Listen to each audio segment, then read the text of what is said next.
മൂകം കരോതി വാചാലം പങ്കും ലംഘയത്തെ ഗിരിം യത്കൃപാത്തമഹം വന്ദേ പരമാനന്ദമാധവം.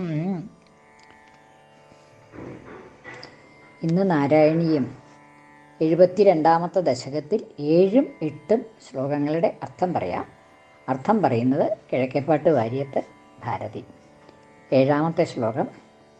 സായം സഗോപഭവനാനി ഭവച്ചരിത്രഗീതാമൃത പ്രസൃത കർണരസായനാനി പശ്യൻ പ്രമോദസരിതേവ കിലോഹ്യമാനോ ഗച്ഛൻ ഭവദ്ഭവന സന്നിധിമന്വയാസീത്. അക്രൂരൻ വ്രജത്തിലേക്ക് പുറപ്പെട്ടതായിട്ട് പറഞ്ഞു. വ്രജത്തിലേക്ക് പോണതായിട്ടുള്ള ആ വഴിക്ക് അക്രൂരൻ്റെ ആനന്ദ അതിരേകം കൊണ്ട് എന്തൊക്കെയാണ് ചെയ്തത് എന്ന് നിശ്ചയില്ല. അത്യധികമായിട്ടുള്ള ആനന്ദം അനുഭവിച്ചൊരു വിമോഹം വന്നതുമാതിരിയായിരുന്നു. മൂർച്ഛിതാവസ്ഥ, ആനന്ദമൂർച്ഛ എന്നില്ലേ, ആ മൂർച്ഛ അവസ്ഥയാണ് അതുവരെ ഉണ്ടായി എന്നാണ്. എന്തൊക്കെയാണ് അക്രൂരന് സംഭവിച്ചതെന്ന് എന്നെ പറയാൻ വയ്യ എന്നാണ് കവി പറഞ്ഞത്. അതായത് നിലത്ത് കിടന്ന് ഉരുണ്ടു, പൊടി അതൊക്കെ സ്പർശിച്ചു, തൊട്ട് തലയിൽ വയ്ക്കുക, വന്ദിക്കുക, എന്തൊക്കെയാണ് ചെയ്തത് എന്ന് ശല്യ രോമാഞ്ചം ഉണ്ടായി, അശ്രു പൊടിഞ്ഞിടങ്ങി കണ്ണെന്ന് എന്നൊക്കെ പറഞ്ഞു. അങ്ങനെ ഒടുക്ക സായന്തനമായി, വൈകുന്നേരമായി. ആ വൈകുന്നേരമായപ്പോൾ വ്രജത്തിലെത്തി എന്ന് പറയുകയാണ്. വ്രജത്തിലെത്തിയിട്ടെന്നല്ല, ഭഗവാന്റെ ഇതിൻ്റെ അടുത്ത്, ഭവനത്തിൻ്റെ അടുത്ത് എത്തി എന്ന് പറയുകയാണ് ഈ ശ്ലോകത്തിൽ. സായം, വൈകുന്നേരം. സഹ, അദ്ദേഹം, ആ അക്രൂരൻ, അതായത് ആ ഭക്തവര്യനായിട്ടുള്ള അക്രൂരൻ എന്താണ് ചെയ്യണത് എന്ന് പോലും നിശ്ചയില്ലാതെ കണ്ടങ്ങനെ ആ വഴിയിൽ കൂടെ സഞ്ചരിച്ചിരുന്നതായിട്ടുള്ള അക്രൂരൻ ഗോപഭവനാനി പശ്യൻ, ഗോപഭവനങ്ങളെ കണ്ടു. ഗോപന്മാരുടെ ഭവനങ്ങൾ, അതിങ്ങനെ വ്രജത്തിൽ കൂടെയാണല്ലോ പോണത്. വൃന്ദാവനത്തിൽ ആ ഗോപന്മാരുടെ ഭവനങ്ങളുടെ നടുക്ക് കൂടെ പോകുമ്പോൾ ആ ഗോപഭവനാനി പശ്യൻ, ആ ഗോപഭവനങ്ങൾ കണ്ടിട്ട്, അതായത് കൃഷ്ണൻ്റെ അടുത്ത് എത്തിയിട്ടില്ല അതിൻ്റെ മുമ്പേ, ആ ഭവനങ്ങൾ കണ്ടിട്ട് ഗോപഭവനാനി പശ്യൻ. എങ്ങനെയുള്ളതാണ് ആ ഗോപഭവനങ്ങൾ എന്ന് പറയുകയാണ്. ഭവച്ചരിത്ര ഗീതാമൃത പ്രസൃത കർണരസായനാനി. ഭവചരിത്രം, അങ്ങയുടെ ചരിത്രങ്ങൾ, അത് നേരത്തെ തന്നെ പറയുണ്ടായിട്ടുണ്ട്. അവിടെ മുഴുവനെ ഈ കൃഷ്ണൻ്റെ ഓരോരോ ചെയ്തികൾ, ലീലകൾ, അതാണ് ഗോപസ്ത്രീകൾക്കൊക്കെ പാടി നടക്കാനുള്ളത്. എല്ലാ കാര്യങ്ങളിലും അവർ കൃഷ്ണൻ്റെ വർത്തമാനങ്ങളെ അവർക്ക് പറയാനുള്ളൂ. അന്യന്യുള്ളതായിട്ടുള്ള ആ സംസാരം മുഴുവനെ കൃഷ്ണനെ കുറിച്ചാണ്. കൃഷ്ണൻ അത് ചെയ്തു, ഇത് ചെയ്തു, ഇങ്ങനെയുള്ളതായിട്ടുള്ള കാര്യങ്ങളെ അവർക്കൊക്കെ പറയാനുള്ളൂ. അപ്പം അങ്ങനെ ഭവചരിത്രം, അങ്ങയുടെ ഓരോരോ പ്രവൃത്തികൾ, ആ ഭവചരിത്ര ഗീതാമൃതം, അതിനെക്കുറിച്ച് പാടിക്കൊണ്ടിരിക്കുക. അതാണ് അവരുടെ പാട്ടുപാടലൊക്കെ എന്നാണ്. ഗീതമാകുന്ന അമൃതം, അമൃതം പോലെയുള്ളതാണ് അവർക്ക്. അതൊക്കെ ആസ്വദിച്ചുകൊണ്ട്, അത്ര അമൃതം എത്ര ആസ്വാദ്യാണോ അതുപോലെ ആസ്വാദ്യാണ് ഈ പാട്ട് പാടിക്കൊണ്ടിരിക്കൽ. അവരെ സംബന്ധിച്ചിടത്തോളം, ഗോപസ്ത്രീകളെയും ഒക്കെ സംബന്ധിച്ചിടത്തോളം ഭഗവാന്റെ ചരിത്രങ്ങൾ വർണ്ണിക്കുക, അതിങ്ങനെ പാട്ടുപാടുക, അതാണ് അവരുടെ ഒരു സന്തോഷം എന്നുള്ളതാണ്. അങ്ങനെ അതാകുന്ന രസായനം, ഗീതാമൃത പ്രസൃത കർണരസായനാനി, അതിങ്ങനെ വഴിഞ്ഞൊഴുകുക, അമൃത തുളുമ്പി ഒഴുകുക എന്നുണ്ടല്ലോ, പ്രസൃതം, പ്രസരിക്കുക. അതിങ്ങനെ പ്രസരിക്കുന്നതായിട്ടുള്ള അമൃത് പ്രസരിക്കണ മാതിരിയാണ്. അത് എങ്ങനെയാണ്? കർണരസായനാനി, അത് ചെവികൾക്ക് രസായനം പോലെയാണ്. അതായത് അതിലിങ്ങനെ പറ്റി പിടിച്ചിരിക്കും. രസായനത്തിൻ്റെ സ്വഭാവം അങ്ങനെയാണല്ലോ. രസായനം എന്ന് പറഞ്ഞാൽ ലേഹ്യല്ലേ. ഈ ലേഹ്യത്തിൻ്റെയൊക്കെ സ്വഭാവം അങ്ങനെയാണല്ലോ, പറ്റി പിടിച്ചിരിക്കും. അപ്പം ഈ അമൃത് അങ്ങനെ വഴിഞ്ഞൊഴുകി വരുന്നതായിട്ടുള്ള അമൃത് അവരുടെ ചെവികളിൽ അങ്ങടെ പറ്റി പിടിച്ചിരിക്കും. അതുമാതിരിയായിരുന്നു ആ അക്രൂരന് ഇത് കേൾക്കുമ്പോൾ, ഈ ഗീതങ്ങൾ കേൾക്കുമ്പോൾ അത് രസായനം പോലെ, അമൃതരസായനം, അമൃതം ഇങ്ങനെ ഒഴുകി വന്നിട്ടൊരു രസായനമായിട്ട് തീർന്നതുപോലെയായിരുന്നു അക്രൂരൻ്റെ അനുഭവം എന്നാണ് പറയുന്നത്. ഭവചരിത്ര ലീലാമൃത പ്രസൃത കർണരസായനാനി ഗോപഭവനാനി. അങ്ങനെ രസായനങ്ങളാ ഉണ്ടാക്കുന്നതായിട്ടുള്ള, കർണങ്ങൾക്ക് രസായനങ്ങളായിത്തീരുന്ന ഗീതാമൃതം, ഭവചരിത്രങ്ങളാകുന്ന ഗീതങ്ങൾ, ഭവചരിത്രങ്ങളെക്കുറിച്ചുള്ളതായിട്ടുള്ള ഗീതങ്ങൾ, അതാകുന്ന അമൃത് പ്രസരിച്ചിട്ട് ആ കർണങ്ങൾക്ക് രസായനമായി ഭവിപ്പിക്കുന്നതായിട്ടുള്ള ആ ഗോപഭവനങ്ങളെ കണ്ടുകൊണ്ട് രണ്ട് ഭാഗത്തും എല്ലാ ദിക്കുന്നും ഈ പാട്ടുകളാണ് കേൾക്കണത്. അതിങ്ങനെ അക്രൂരൻ്റെ ചെവിയിൽ വന്ന് അതിങ്ങനെ പറ്റി പിടിച്ചുകൊണ്ടിരിക്കുകയാണ്, സന്തോഷിപ്പിച്ചുകൊണ്ട് എന്ന് പറയാണ്. രസായനാനി പശ്യൻ പ്രമോദസരിതാ ഇവ ഉഹ്യമാനഃ കില പ്രമോദസരിതാ ഇവ. പ്രമോദസരിത്ത് ആനന്ദമാകുന്ന ഒരു പുഴ തന്നെ ഉണ്ടാവുകയും എന്നാണ്.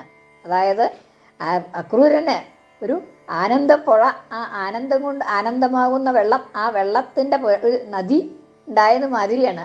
എന്നിട്ട് അതിൽ കൂടെ നടക്കുമൊന്നുമല്ല, നടക്കുകയല്ല, രസത്തിൽ പോവുകയല്ല ചെയ്യണത്, അതിങ്ങനെ തന്നെ വഹിച്ചുകൊണ്ട് പോവാണ്. പുഴയിൽ ഒഴുക്കുണ്ടായാൽ അതിൽ ഒരു യാതൊരു യത്നവും വേണ്ട, സ്വപ്രയത്നമൊന്നും വേണ്ട, പിന്നെ ഒഴുക്ക് ഉണ്ടായാൽ പോവാനായിട്ട്. അപ്പം അങ്ങനെ ആ ഒഴുക്കിൽപ്പെട്ട് പോകുന്നത് പോലെയാണ് അക്രൂരൻ്റെ ഗമനം പിന്നീടുണ്ടായത് എന്നാണ് പറയണത്. പ്രമോദസരിത, പ്രമോദമാകുന്ന സരിത്ത് നദി, ആ നദി കൊണ്ട് ഉഹ്യമാനഃ വഹിക്കപ്പെട്ടുകൊണ്ട്, ഉഹ്യമാനഃ എന്ന് വെച്ചാൽ വഹിക്കപ്പെടുന്നവനായിട്ട്, ആ ഒഴുക്ക് ആ അക്രൂരനെ അങ്ങടെ മുമ്പിലേക്ക് കൊണ്ടുപോവുകയായിരുന്നു എന്ന് പറയാണ്. അതൊന്നും പോണതൊന്നും അക്രൂരനെ അറിയണില്ല. അങ്ങനെ ആ മുമ്പിലേക്ക് സഞ്ചരിച്ചിട്ട് പ്രമോദസരിത ഉഹ്യമാനഃ ഇവ, പ്രമോദസരിത്ത് കൊണ്ട് ഉഹ്യമാനഃ ഇവ വഹിക്കപ്പെട്ടതുപോലെ വഹിക്കപ്പെടുകയാണോ എന്ന് തോന്നുമാറ് ഉത്പ്രേക്ഷ എന്ന് പറയുന്ന അലങ്കാരമാണ് അവിടേക്ക്. ഗച്ഛൻ അങ്ങനെ പോയിട്ട് ഭവദ്ഭവന സന്നിധിം അന്വയാസീത്, ഭവദ്ഭവന സന്നിധിം അങ്ങയുടെ ഭവനത്തിൻ്റെ സമീപത്ത്, സന്നിധി അതിൻ്റെ സമീപത്ത്, ഭവദ്ഭവനത്തിൻ്റെ അങ്ങയുടെ ഭവനത്തിൻ്റെ ആ ഗോപഭവനങ്ങളൊക്കെ കണ്ടിട്ട് കൊടുക്കും, അങ്ങയുടെ ഭവനത്തിൻ്റെ സമീപത്ത് സന്നിധിയിൽ അന്വയാസീത് എത്തിച്ചേർന്നു, അതിനെ പ്രാപിച്ചു. അങ്ങയുടെ ഭവനത്തിൻ്റെ സമീപത്തെ പ്രാപിച്ചു. എന്നുള്ളതായിട്ടുള്ള ഇതാണ് അതിൻ്റെ അന്വയാസീത്, എന്താണ് ഭൂതകാലം. അതോടൊക്കെ എത്തി എന്നാണ്. അങ്ങയുടെ ഭവനത്തിൻ്റെ സമീപത്തേക്ക് എത്തിച്ചേർന്നു. സായം വൈകുന്നേരം അവൻ ആ അക്രൂരൻ ഗോപഭവനാനി പശ്യൻ, ഗോപഭവനങ്ങളെ കണ്ടുകൊണ്ട്. എങ്ങനെയുള്ള ഗോപഭവനങ്ങൾ? ഭവച്ചരിത്ര ഗീതാമൃത പ്രസൃത കർണരസായനാനി, അങ്ങയുടെ ചരിത്രങ്ങളാകുന്ന, അങ്ങയുടെ ചെയ്തികളാകുന്ന, ഓരോരോ ക്രിയകളാകുന്ന ഗീതങ്ങൾ, അതുകൊണ്ട് ഉണ്ടാക്കിയിട്ടുള്ളതായിട്ടുള്ള ഗീതങ്ങൾ, അതിനെക്കുറിച്ചുള്ളതായിട്ടുള്ള പാട്ടുകൾ, ഗാനങ്ങൾ, ആ ഗാനങ്ങളാകുന്ന അമൃതം, ആ അമൃതം വഴിഞ്ഞൊഴുകുന്നതായിട്ടുള്ള അമൃത രസം, അതുകൊണ്ട് അമൃത പ്രസൃതം, അതിൻ്റെ പ്രസാരം, അതിൻ്റെ പരപ്പ് അതങ്ങനെ വഴിഞ്ഞൊഴുകുക, അതുകൊണ്ട് ഉണ്ടാവാകുന്ന കർണരസായനം, കർണങ്ങൾക്ക് രസായനം ആയിട്ടുള്ള അത് കേട്ടുകൊണ്ട് അങ്ങനെയുള്ളതായിട്ടുള്ള ഭവനങ്ങളെ, ഗോപഭവനങ്ങളെ കണ്ടുകൊണ്ട്, എല്ലാ വീട്ടിൽ നിന്നും ഉള്ളതായിട്ടുള്ള ഈ ഗീതങ്ങൾ കേട്ടുകൊണ്ട് ആനന്ദിച്ചുകൊണ്ട്, ഉഹ്യമാനഃ ഇവ പ്രമോദസരിത, പ്രമോദമാകുന്ന സരിത്ത, സന്തോഷമാകുന്ന ഒരു നദിയിൽ അങ്ങനെ അങ്ങോട്ട് ഒഴുകിപ്പോകുന്നത് പോലെ, ഉഹ്യമാനഃ ഇവ വഹിക്കപ്പെടുന്നത് പോലെ, അങ്ങ് ആ ഭവദ്ഭവന സന്നിധിം, അങ്ങയുടെ ഭവനത്തിൻ്റെ സന്നിധിയെ, സാന്നിധ്യത്തെ, അടുത്തുള്ളതായിട്ടുള്ള പ്രദേശത്ത്, അതിൻ്റെ സമീപത്തേക്ക് എത്തിച്ചേർന്നു. അന്വയാസീത് എന്ന്.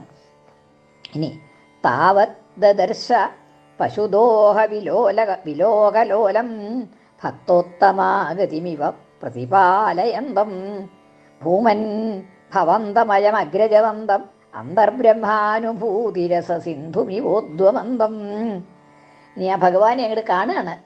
കൃഷ്ണനെ കണ്ടതിനെയാണ് ഇവിടെ പറയണത്. എങ്ങനെയാണ് കൃഷ്ണനെ കണ്ടത്? ആ കണ്ടതായിട്ടുള്ള കൃഷ്ണനെ വർണ്ണിക്കുകയാണ് ചെയ്യണത്. താവത് ദദർശ, അപ്പോൾ അവിടെ ചെന്നപ്പോൾ കണ്ടു. താവത് ദദർശ, അവിടെ ഇങ്ങോട്ട് എത്തിയപ്പോൾ കൃഷ്ണൻ അവിടെ തന്നെ നിൽക്കുന്നുണ്ട്, ആ സന്നിധിയിൽ തന്നെ നിൽക്കുന്നുണ്ട്. ഗൃഹത്തിൻ്റെ അകത്തൊന്നുമല്ല, ഗൃഹത്തിൻ്റെ പുറത്ത് നിൽക്കുന്നുണ്ട്. താവത് ദദർശ, താവത് ദദർശ, അപ്പോൾ ദദർശ കണ്ടു. ആരെ? ഭവന്തം, അങ്ങയെ കണ്ടു, ഭഗവാനെ കണ്ടു അക്രൂരൻ എന്ന് പറയുകയാണ്. പശുദോഹ വിലോകലോലം, എങ്ങനെയായിരുന്നു അവ കണ്ട കൃഷ്ണനെ വർണ്ണിക്കുകയാണ്. പശുദോഹ വിലോകലോലം, പശുദോഹം, പശുവിനെ കറക്കൽ, വൈകുന്നേരം ഉള്ള പശുവിനെ കറക്കലാണ്. വൈകുന്നേരം പശുവിനെ കറക്കുന്നുണ്ട് യശോദ.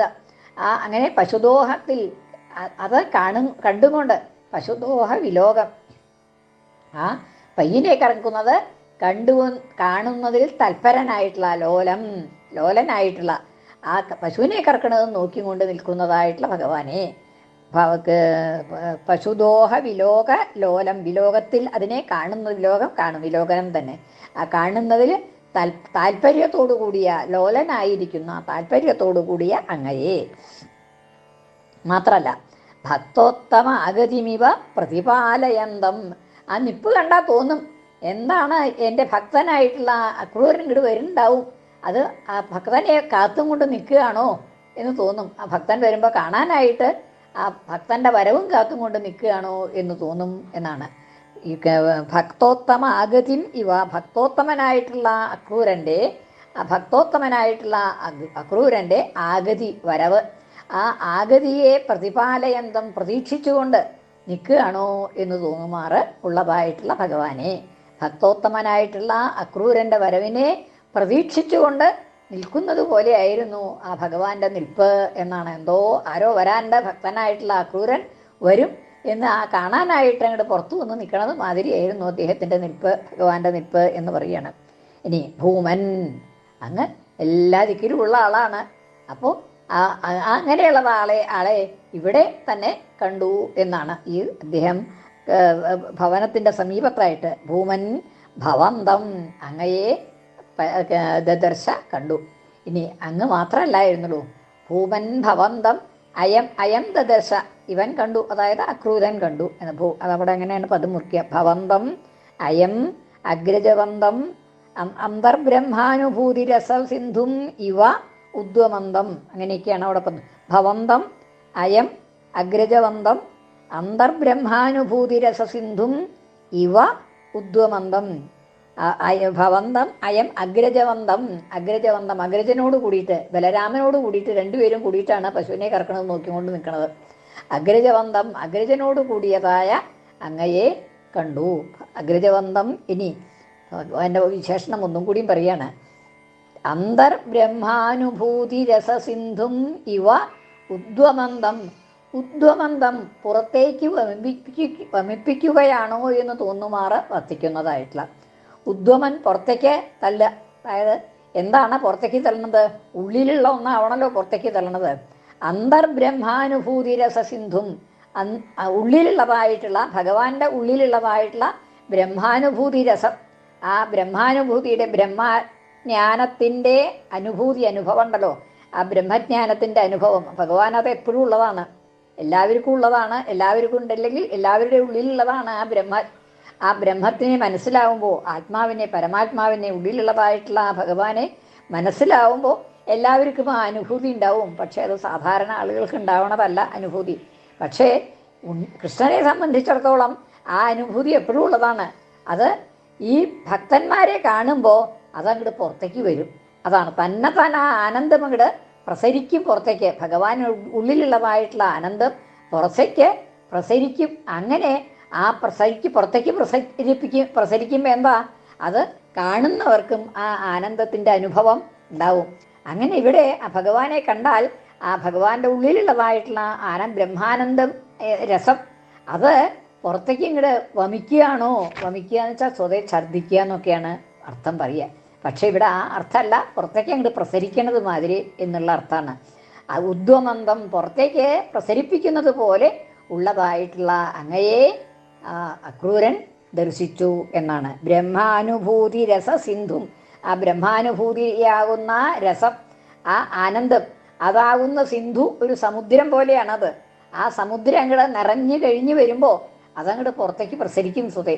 അപ്പം അങ്ങനെയാണ് ഈ ഭഗവാന്റെ ഉള്ളിൽ തിങ്ങി നിൽക്കുന്നതായിട്ടുള്ള ആ ബ്രഹ്മാനന്ദ രസം, അതൊരു സിന്ധു പോലെ ഉള്ളതാണ്. ആ സിന്ധു പുറത്തേക്ക് അങ്ങോട്ട് വ്യാപിക്കുകയാണോ എന്ന് തോന്നുമാറ് പ്രകാശിച്ചും കൊണ്ട് നിൽക്കുന്നതായിട്ടുള്ള ആ ഭഗവാനെ ഭവന്തം അയന്തദർശ, ഇദ്ദേഹം കണ്ടു, അക്രൂരൻ കണ്ടു എന്നാണ്. താവത് ദദർശ. അപ്പം ആദ്യം തന്നെ പ്രയോഗത്തിൻ്റെ സ്വാരസ്യമാണ് അവിടെ നോക്കേണ്ടത്. താവത് ദദർശ അന്ന് ആദ്യം തന്നെ അങ്ങോട്ട് പറഞ്ഞു. അപ്പം അങ്ങോട്ട് കണ്ടു, അക്രൂരൻ കണ്ടു. എന്താണ് കണ്ടത്? എന്നുള്ളതൊക്കെ പിന്നെയാണ്. ആ കാഴ്ച ആണ് ആദ്യം പ്രധാനമായിട്ട് ഉണ്ടായത്. അതാണ് ആദ്യം അങ്ങോട്ട് ദദർശ എന്ന് പറയുന്നത്. ആ കാണേണ്ട വസ്തു, കാണേണ്ട ആളെ അങ്ങോട്ട് കണ്ടു അക്രൂരൻ എന്നാണ്. താവത് ദദർശ പശുദോഹ വിലോകലോലം. ആ ഭവന്തം ദദർശ അങ്ങയെ കണ്ടു. എങ്ങനെയുള്ള ഭഗവാനെയാണ് കണ്ടത്? പശുദോഹ വിലോകലോലം. പശുവിനെ കറക്കുന്നതിൽ ദോഹനം, കറക്കല്, ദോഹം എന്ന് വെച്ചാൽ അത് തന്നെ. പശുദോഹ വിലോകം, അത് കാണുന്നതിൽ ലോലനായിട്ടുള്ള താല്പര്യത്തോടു കൂടി ഭക്തോത്തമാഗതിമിവ പ്രതിപാലയന്തം. ഭക്തോത്തമന്റെ വരവ്, ആ ഭക്തോത്തമന്റെ ആഗതിയെ പ്രതിപാലയന്തം പ്രതീക്ഷിച്ചുകൊണ്ട് ഇരിക്കുന്നത് പോലെയുള്ളതായ അങ്ങയെ അഗ്രജവന്തം, അഗ്രജവനോട് കൂടിയതായിട്ടുള്ള, ബലരാമനോട് കൂടിയതായിട്ടുള്ള അങ്ങയെ കണ്ടു. ഇനി അദ്ദേഹത്തിന്റെ വിശേഷം ഒന്നും കൂടിയും പറയാണ്.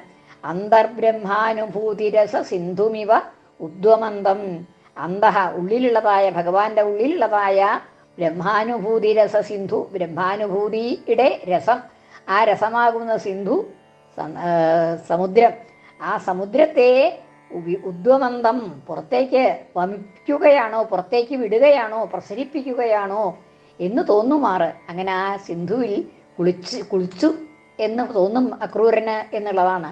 ആ കാഴ്ച കൊണ്ട് തന്നെ ആ ബ്രഹ്മാനുഭൂതി അക്രൂരന് ഉണ്ടായി എന്ന് പറയുകയാണ് അവിടെ ആ വിശേഷണം കൊണ്ട്.